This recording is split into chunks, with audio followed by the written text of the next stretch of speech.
Hello everyone, SirMonkeySuit here back again with ReZero. We are back after a couple week break. And yeah, so in the last episode, there was a big fuck off white whale that is a ma beast, and also anything that it swallows ceases to exist. Seemingly everything about the person, like not even just memories of somebody, like everything disappears. Because when Subaru got back to the mansion, he went to check out her room, Rem's room, and there was nothing there, like, relating to her. So it's not even just memories, it's literally everything. Which is a strange magic. Like, I can get the memory thing, like, here I am saying that I get magic, yeah, because I understand what magic can be. I mean, it's kind of like the whole point of magic, isn't it, that you don't really understand it. So I'm just talking on my ass. Anyway, right, so... yeah, Rem vanished. He got, obviously, he woke up in the mansion, right? And Ram was there. Ram obviously couldn't remember her. And then he went to see Amelia and asked Amelia the same thing regarding Rem. And if I remember correctly, one of my theories I had was that Amelia actually did remember Rem, but Subaru never gave her the chance to speak back. Because she, like, you know, Amelia never really said outright that she didn't know who Rem was. She just said Rem ? You know what I mean? So I don't know. I mean, also she died, right? Because yeah, because I think Subaru basically was sick of everything. He was just like, right, that's it. I'm just gonna tell her anyway. And he was inviting the dark, like, magic stuff to come on and basically pull at his heart, right? Because that's what normally happens. But seemingly, like, the magic knows what it's doing. Almost like, I'm guessing, like, the witch has a hold on Subaru and knows exactly what he's trying to do. Basically down to his very core, and his, like, conscience and whatnot. Because while Subaru was wanting the witch to come on and kill him, almost, she obviously didn't want that to happen, so instead she went for Amelia's as well. It's like, if she's able to just do this, then how has she not got her own way? Like, you know what I mean? If it's an evil fucking person, and with this magic, the witch is able to just crush anybody's heart without them being able to do anything about it. Like, I don't know. But yeah, after that had happened, Beatrice came in, and they had a back and forth. Beatrice obviously showed a bit of emotion, which she's never done before, which was interesting. She also said that she's unlike Roswell, which emotional, that was an interesting thing that she brought up, considering Roswell's like one of the people that I'm like so just suspicious of, because he never shows, he's never there at the right times. Like, as soon as he leaves, shit goes down. And according to Beatrice, he's not emotional at all, out for himself kind of thing. So yeah, so Beatrice basically said, if you're going to die, do it elsewhere, away from me. She's sick of losing people, I guess. So she sent him through a portal, ended up in the forest, got surrounded by Beetlejuice's dudes. And then Puck came to save the day. Now, Puck was the big fucking fuck-off monster that is calling Puck his daughter, or whatever. Speaking of which, there was a guy who... yeah, I've got to bring this up, because Alexis Leskinen, he commented saying that I thought that it was obvious that Puck is not Amelia's biological father. It's his stance in their relationship. He is a spirit. He can't reproduce. My point is, like, not that he helped give birth while he was in spirit form. My point is that if he's a spirit, right? The idea of a spirit, like in our world and many a fictional universe, is the idea that to become a spirit, like, something has to die in order to become a spirit. That's the whole point. you know, and then like just because the fact that, you know, he takes form of a cat in spirit form, that doesn't necessarily mean that he was a cat in a previous life either. I mean, for fuck's sake, anime has all of this shit where there's like cat girls and shit, and a lot of things don't make sense, but you just toss it aside because it's anime, and you know, it's not all to be taken like as serious.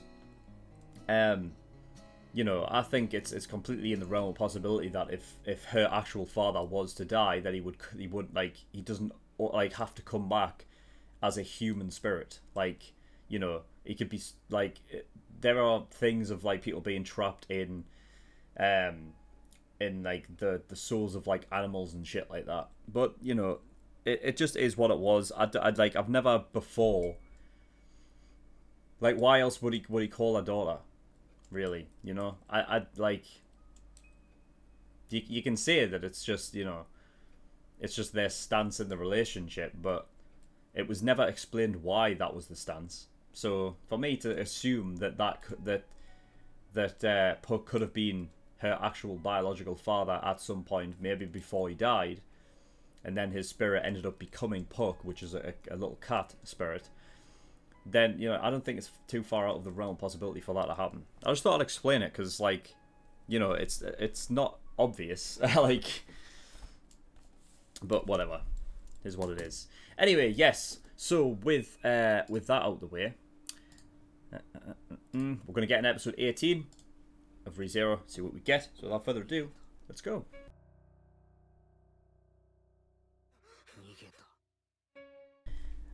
Okay. Right. Yeah, not happy about that. No. No. No. No. No. No. No. No. Nope. Nope. Nope. No. This should be. It should be fucking. It should be. No.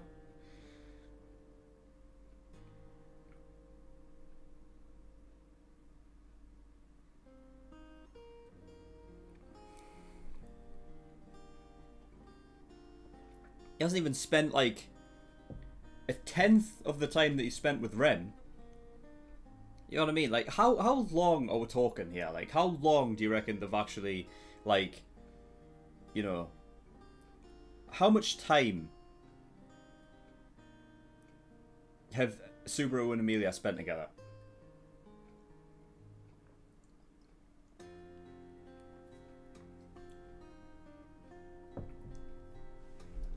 Versus what him and Rem have. Like, you know what I mean?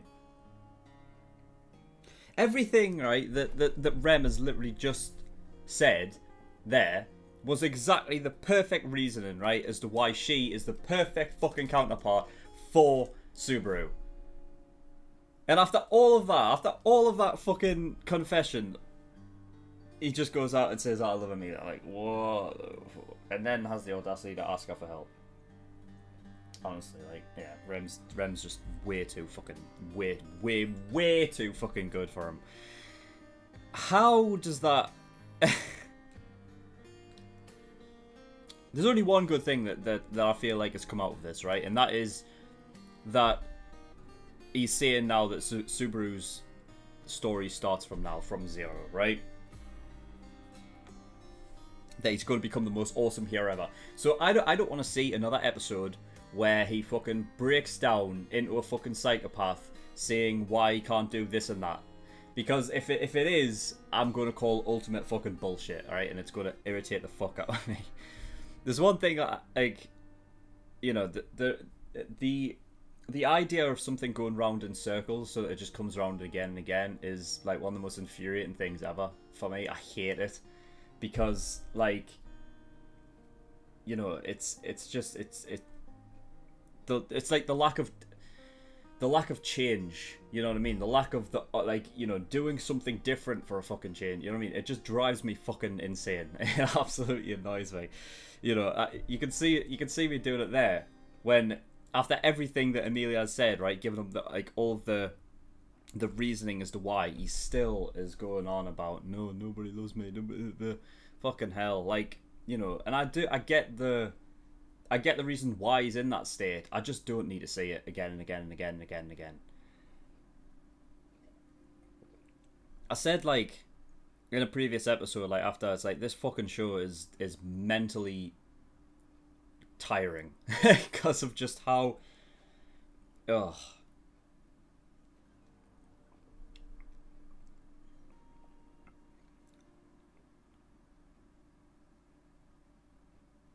Okay, well, from the beginning, right? So we started off where we left off in episode 17, with Puck being there.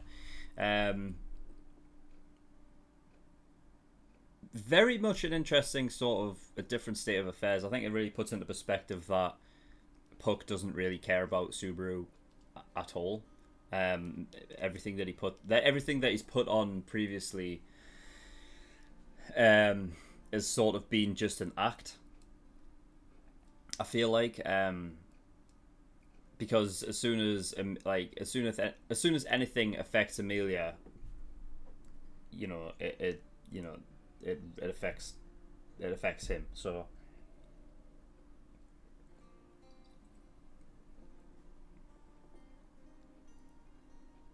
I mean, he even said, like, it's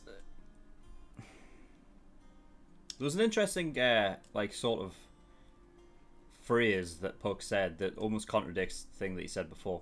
So he said, I will now fulfill my contract and destroy the world. Because he said that he, like, my life without Amelia is meaningless, kind of thing.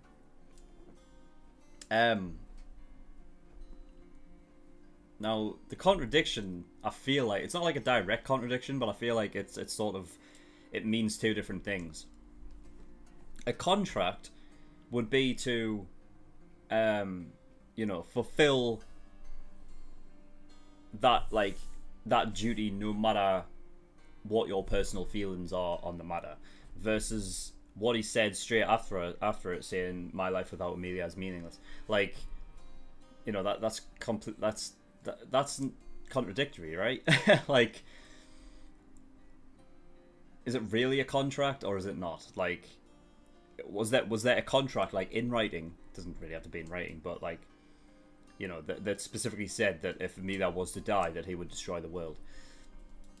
I don't know, but yeah, I just found it like weird phrasing. Could have just been the subtitles, like, just maybe translating it wrong or whatever. But I don't know. Or I don't know. I guess it could be like two separate phrases. Like, of course, without Amelia, his life is sort of meaningless because that I don't know if Puck is allowed to contract himself to another being after the first one's died or whatever. I don't know, but yeah, it could be two separate statements, maybe. They don't necessarily have to go hand in hand. He said, "Grow 1,000 shadows, half of what Satella did." So Satella's the witch, right? Or at least the witch of yeah, she's the witch. Because there's one witch, and then, like, you've got, like, the different sins, but it all stems from Satella, right? Grow 1,000 shadows, half of what Satella did.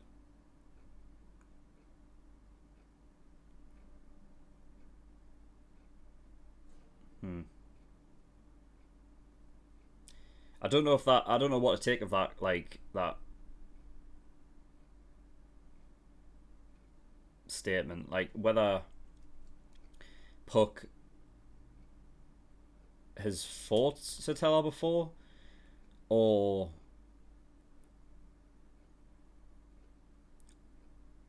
there was a time when Satella, like, I don't know, threatened the world with shadow hands. I don't know, one of the two.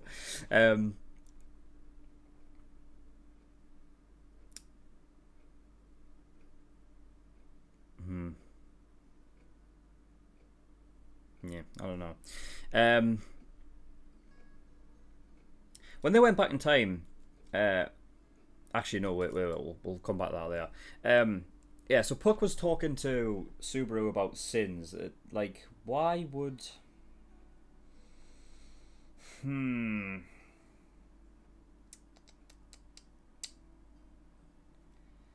I'm beginning to think the idea of the witches' cults, like like obviously you've got Beetlejuice and Sloth and whatever, that the other ones are, like the other archbishops or whatever the fuck you want to refer to them as, are more in plain sight than you would normally, like, than you would think. Like, because you're introduced to Beetlejuice, right, and it's obviously a witch's cult and evil, and you can tell that from the offset. That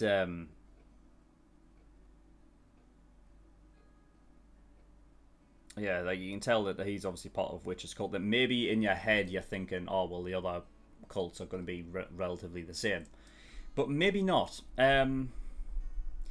Because, you know, I mean, I don't know why Puck, like, himself would specifically call out Subaru talking about sins, and then before we transition back in time, whatever, that he would say that you truly are slothful. Like, why would that be the case? You know, if he is, I don't know. Puck has a power of of cold. But there's a specific power of, like, ice or just fucking just bring in the cold. I don't know. But obviously that was, yeah, when Subaru walked into the mansion that time and there was, like, like, the corridor was freezing and whatever.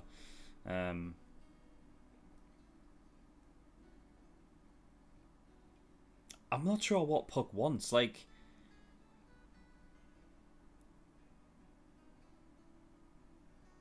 if he is really this powerful, then why isn't he protecting Amelia himself?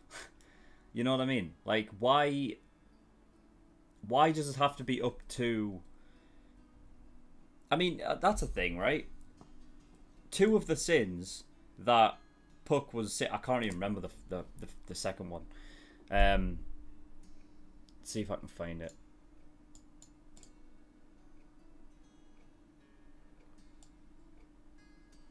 Yeah, I talk about the contract there. He said, in accordance with my contract. So yeah, his contract literally is to destroy the world then, if Amelia dies. Who give him that contract? Yeah. That's right. So you've committed 3 sins, right? One was to broke promise, right? Yeah. Don't seem to understand how important a promise is. So yeah, so I wrote down, is Subaru supposed to do exactly what Amelia wants? Like, we know that she has some sort of connection to Satella the Witch, right? Whether it's in looks, whether she is actually Satella's daughter, whether they look the same, you know, there's obviously connections there, right? And we haven't really been given a lot of detail regarding that. We just know that the general populace seem to look at her as almost as if she is Satella, right? So if that is the case, right, because it hasn't been ultimately detailed as to what connection she does have with Satella, I'm guessing that she does have a pretty big connection with her, right? Whether that is bloodline or whatever the fuck, or whether she is actually Satella, sort of, I don't know, like, I don't know, maybe they did something to her that, like, I don't know, sent her back to when she was more of a little girl. I don't know, maybe if a lot of this stuff is to do with time, right, then there's the possibility that maybe they took the world back in time to or like reverse time entirely on Satella herself before she became a big nuisance. You know what I mean? But then, I mean, what is the idea with the witch fucking shadow hand thing that clasps fucking Subaru's heart and whatnot? Why would if that is to do with Satella, then why would Satella kill herself? You know what I mean? So that one's a bit far-fetched, but, you know, just throwing shit out there. But if Subaru's supposed to do, like, exactly what Amelia wants, if, you know, if what Puck's saying there, right, is that you don't seem to understand the importance of promises, clearly there's a lot to do.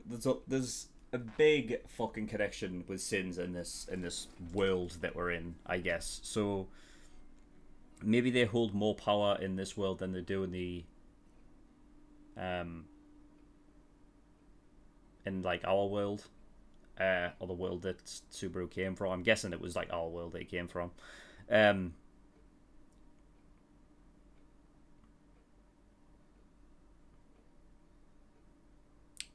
And if that's the case, what does it is it all about balance? Like the different like archbishops, whatever the fuck, try to keep everything in balance, maybe by, you know, dealing death to the people that cause these sins. Maybe that's what it is, and that's the reason why Subaru keeps dying and whatever, because he keeps you know, committing these sins or whatever. I don't know, but if he's supposed to do exactly what Amelia wants, then yeah, he should, like, you know, he was saying a lot throughout this episode that he's just wanting to give up and shit like that. It's like, well, do something you haven't done. How about, instead of rushing to fucking to the mansion, right? How about keeping the promise and not going back up there? Because, well, here's the thing, right? I'm guessing Puck, like, obviously knows a lot more than he lets on. But if he's, you know, if two of these things contradict each other, right? So here we go, right? Second, you ignore Leah's wishes and returned here, right? Is that not the same as the first one? What was the promise? What promise was it? Because I feel like the first and second promise are exactly the same. First, you broke your promise to Leah, right? What was the promise? What was the promise to stay? And because that's the same thing, right? It's the same thing as the second one. All right. Well, okay. So third, yeah, you let Leah die, right? Okay. So, I mean, is that a sin? I don't like. It wasn't like he wished, like, he actually killed her, you know what I mean? But, like, I'm not sure if that is exactly a sin.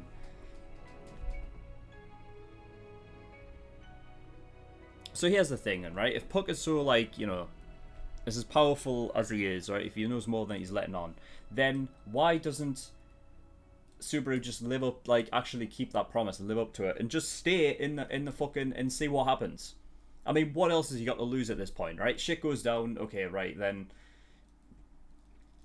if he loves her that much, then he'll just kill himself again, and then, you know, right, you have to try something different. But at least fucking try it. Don't just, you know, don't just give up. I mean, technically, whatever you do, you can't really step away from it anyway, because everything you do affects everything apparently around. That's seemingly the way it goes.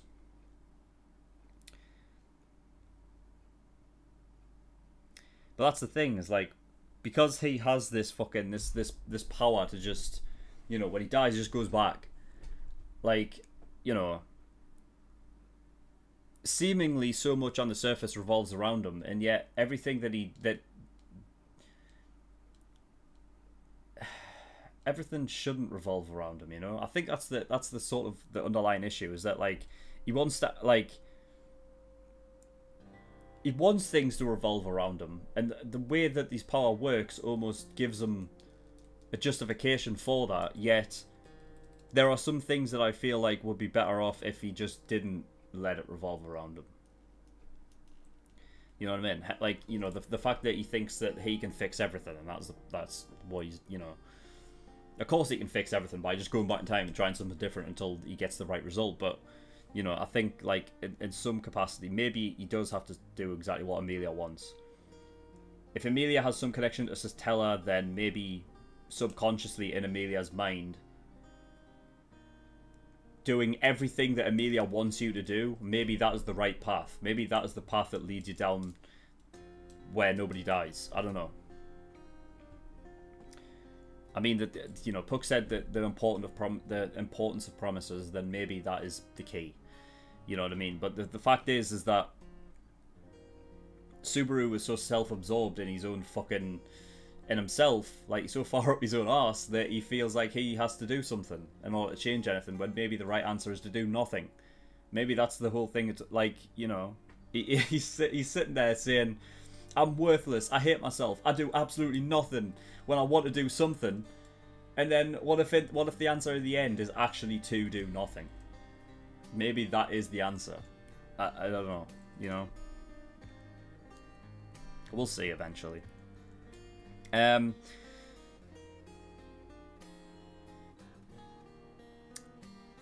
so I think, yeah, that's all I've got from the things that Puck was talking about. When we went back in time and we came back with Subaru, he seemed to be fucking very tired. Obviously, he had bags and you know, under his eyes, and they were black. Like it was extremely tired. So, is that to say that it's having an effect on him physically? All of this?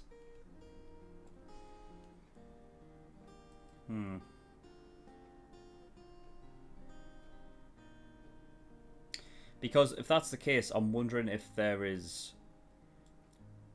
Because that would actually fit well with my theory of maybe they put Satella back in time. Like, just like they were able to reverse time on herself. And Amelia is just a young Satella. It's very far-fetched, I know, but it kind of...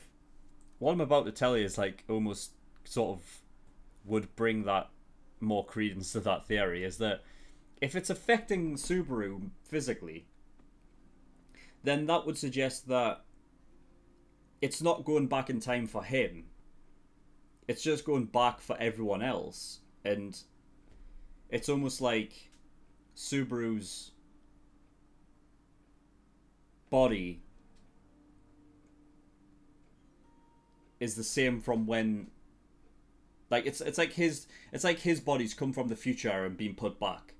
So like he is obviously, we know that obviously he remembers everything from the past. If that's the case, then it's not just a mental thing. His full body is actually brought back from there. So that everything that maybe like, well, I mean, yeah, but then then how do you explain that, like, you know, when he's like got his head chopped off and he comes back, how does he not have a head, I guess? But like, I don't know. Maybe it was just like a sort of a physical representation of mental strain, making him look tired that way. I don't know. It's just mental fatigue, possibly. Here's me going down a fucking worm rabbit hole, whatever the fuck. Yeah. So he was explaining himself, like trying to justify like himself by like acting like he's trying to do something, when in reality he knows that he can't do anything. I wrote down it's like self-fulfilling prophecy. If he keeps telling himself that he's going to be weak, then he's going to end up just being weak. You know what I mean? So you know, there was, yeah. Luckily, Rem talked him out of that. Speaking of which, Rem's talk about restarting time is obviously, you know, an interesting one. Like, Rem will be the one to restart time, when considering all of this show is about, essentially about, like, time and stuff. So, if Rem is the key, then why isn't she the one that Subaru wants? Well, fuck you, Subaru. Honestly. What a fucking time. What a time to say, yeah. I love Amelia. Great. Well done. Perfect. So stupid. Yeah. But yeah, like I said, from now on, no more going in circles. I don't want to see another episode like this again, because I'll call ultimate fucking bullshit. You know what I mean? We can't keep going around in circles. We need to get somewhere. So, that is all for episode 80. We'll move on to episode 19 and see what we get. So without further ado, yeah. Thank you everyone for watching. In the description below I have links to certain things. One is the Discord. I urge everyone to go over to the Discord, especially if you want me to react to a certain show, because that's where polls and things start. or you can just come over and talk to me at the community and hang out, and you're free to do that as well. And Patreon. So I do have a Patreon. You can support me. If you do, I'll be very much appreciated. There's a bunch of different tiers and rewards depending on how much you want to support me with. If you do, the early access, $5 a month, that's the most popular one. So for that, you gain access to all the shows I do a week early. Aside from, well, ReZero. ReZero is just YouTube only. As for Code Geass and Psychopaths, you actually get 4 episodes a week. And you get those a week early as well. So if you're clamoring for more reactions from me more frequently, that's the tier that you want. $10 a month, that's the full length. So for that, you gain access to all the shows I do in full, all unedited. So if you have your own reference footage, you can watch the whole reaction along with me. Everything I actually gets a full length. $15 a month, that's the exclusive tier. So for that, next week, Wednesday, we'll be starting a new one. We just finished Parasite, so that's getting uploaded now to the general public, one episode a day. But there's a new show now that's starting over there in the exclusive tier, which is Mob Psycho 100. So if you want to see me react to that, you'll have to become an exclusive tier patron, or you can just wait until I finish the series, and then it'll start being uploaded to YouTube for the general public. Also, all OVA reactions, all movie reactions going to the exclusive tier as well. $50. Every time you pay $50, you get a choice of a show that you want me to react to, and I will react to it. It'll go at the back of the list. I think it's about 7 or 8 shows, so it might take me a while to get round to it, but I will eventually. Unless you want to jump the queue and go at the very front, in which case you want to get God tier, which is $100, and that means that your show will be reacted to next. But that is all, so thank you everyone for watching. I'll see you all next time. Bye bye.